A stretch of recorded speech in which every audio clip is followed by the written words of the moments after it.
In our project, we are using a definition which has been defined by the UNESCO Education 2030 agenda. The agenda defines flexible learning pathways as multiple entries and re-entries into education systems at all ages.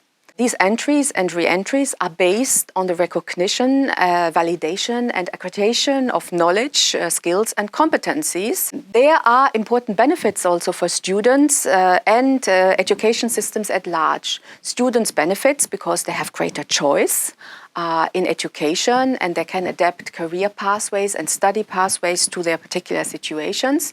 Education systems are becoming more effective and efficient, and the labor market benefits because higher education systems allow to adapt to clearer career profiles.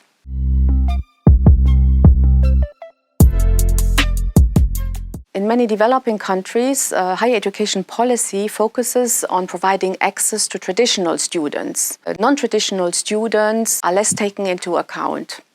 Many countries have a fragmented governance framework, and therefore there is lack of coordination between government agencies to establish articulations between different subsectors of the higher education sector. And recent governance reforms have also favored more competition among higher education institutions rather than collaboration.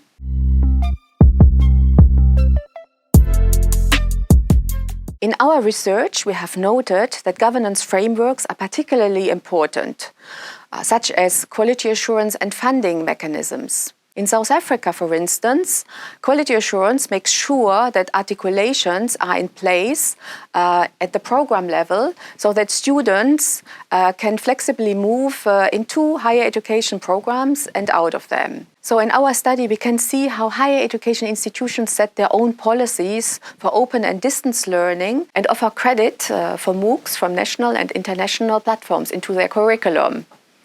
These are, of course, very important practices, in particular within the current COVID-19 context, where higher education institutions need to adapt quickly to new realities.